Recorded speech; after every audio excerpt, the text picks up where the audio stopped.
Un magnate pensait être sur le point de ridiculiser un vieil homme lors de sa fête avec un pari idiot. Si tu arrives à démarrer ma Lamborghini, elle est à toi. Ce qu'il n'imaginait pas, c'est qu'il s'apprêtait à défier le mauvais homme et que cet instant détruirait son orgueil, entacherait sa réputation et changerait à jamais le cours de sa vie. Reste avec nous, car ce qui commence comme une plaisanterie cruelle dans un hôtel de luxe se transforme en une révélation si profonde qu'elle te fera repenser la véritable signification de la richesse. Étincelle, dis-nous dans les commentaires depuis quel pays tu nous écoutes, et n'oublie pas de t'abonner à notre chaîne. À 39 ans, Eduardo Martins se croyait invincible. Son entreprise de technologie venait de célébrer 10 années de succès. Pour fêter cela, il avait réservé l'hôtel le plus sophistiqué de Campos do Jordão. Les sols en marbre brillaient, les coupes de cristal tintaient au son du champagne français, et les personnalités les plus influentes de la politique, des affaires et du divertissement étaient là pour assister à son moment de gloire. Le point culminant de la soirée arriva lorsqu'Eduardo, d'un geste théâtral, retira un drap doré et révéla son nouveau trésor, une Lamborghini Huracan. La foule retint son souffle pendant que les flashs illuminaient le salon. Pour lui, cette voiture n'était pas qu'un véhicule, c'était un trophée, une déclaration de pouvoir. Dans un coin de la salle, observait Antonio Ribeiro, 73 ans, employé d'entretien de l'hôtel. Son veston usé et ses chaussures déformées révélaient des décennies de travail honnête. Ce n'était pas un invité, il venait juste de terminer une réparation dans la cuisine et, curieux du vacarme, s'était arrêté pour admirer la voiture. Les amis d'Eduardo le remarquèrent immédiatement. On dirait que le jardinier s'est trompé d'entrée, plaisanta l'un d'eux.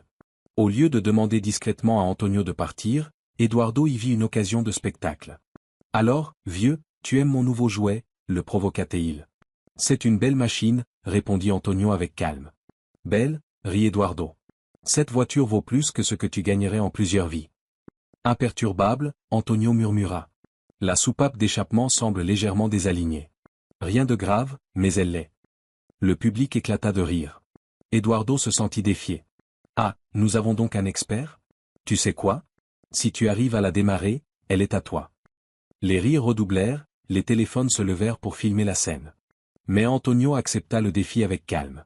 Il s'assit au volant et, avec des gestes précis, ajusta quelque chose sous le tableau de bord. En quelques secondes, le moteur rugit parfaitement. Les rires cessèrent. Le silence fut total. En sortant, Antonio rendit les clés. « Ce n'était pas de la chance, » dit-il. « J'ai conçu ce moteur. J'ai travaillé dans l'usine Lamborghini de Sant'Agata Bolognese pendant 28 ans. » Le salon se remplit de murmures stupéfaits. Avant qu'Eduardo ne puisse parler, un homme grand aux cheveux gris s'approcha. C'était Giovanni Bellini, un industriel italien respecté. « Je connais cet homme », annonça Giovanni. « Voici Antonio Ribeiro, une légende de l'ingénierie automobile. Pendant près de 3 décennies, il a perfectionné les moteurs qui ont rendu Lamborghini célèbre dans le monde entier. Sans lui, beaucoup des modèles que nous admirons n'auraient jamais existé. » Toute la salle resta silencieuse. Les invités, qui riaient quelques secondes plus tôt, regardaient maintenant Antonio avec admiration. Eduardo, paralysé, sentit le sol se dérober sous ses pieds. Sa nuit de triomphe s'était transformée en humiliation. Il tenta de sauver la face en disant que tout cela n'était qu'une blague. Antonio esquissa un léger sourire. « Garde ta voiture. Je n'en veux pas. Il existe des choses bien plus précieuses que l'argent, comme le respect. » Et il partit, laissant derrière lui des regards de déception dirigés vers Eduardo. Son arrogance s'était effondrée en un instant. Quelques jours plus tard, rongé par la culpabilité, Eduardo fit des recherches sur Antonio. Il découvrit d'anciennes photos avec des pilotes légendaires, des articles saluant son talent, surtout, l'histoire de cet homme qui avait abandonné sa carrière pour s'occuper de son épouse malade. Décidé à le retrouver, Eduardo se rendit à sa modeste maison dans la banlieue d'Atibaia. Là, trophées et photographies racontaient une vie extraordinaire. Mais Antonio parlait avec simplicité de réparation de vélos, d'enseignement pour les jeunes, d'aide aux voisins. « Pour toi, les voitures sont un symbole de statut, » dit Antonio. « Pour moi, elles étaient une passion.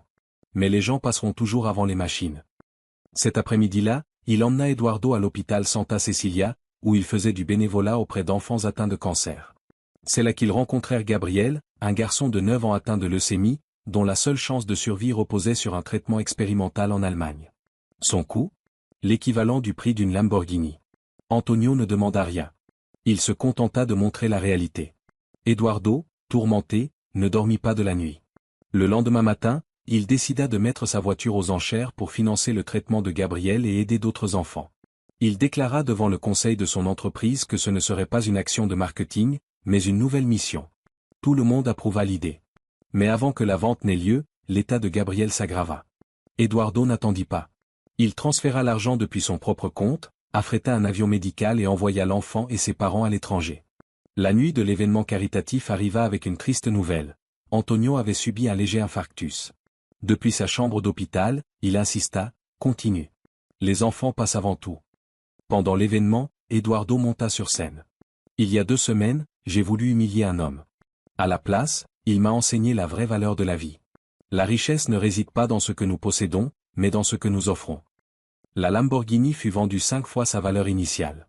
Giovanni Bellini, en hommage à son vieil ami, paya 10 millions de reais. Le total récolté dépassa 15 millions, de quoi sauver des dizaines d'enfants. Eduardo courut à l'hôpital pour annoncer la nouvelle à Antonio.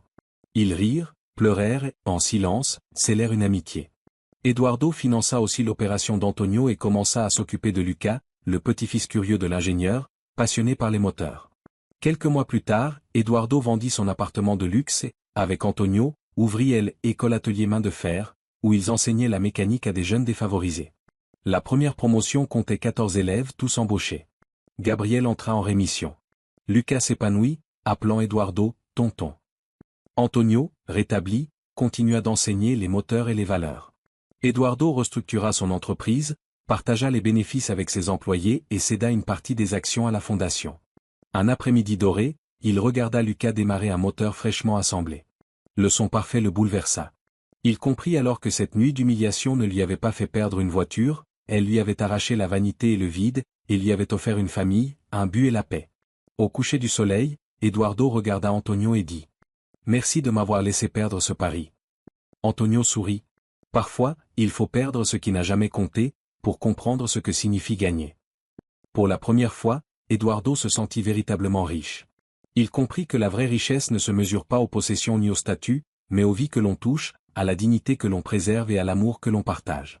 Eduardo perdit sa Lamborghini mais gagna quelque chose d'infiniment plus précieux, un but, une famille et la paix. Et maintenant, une question pour toi. Si tu étais à sa place, garderais-tu la voiture, ou choisirais-tu de changer une vie à jamais? Dis-nous ton opinion dans les commentaires et n'oublie pas de t'abonner à notre chaîne.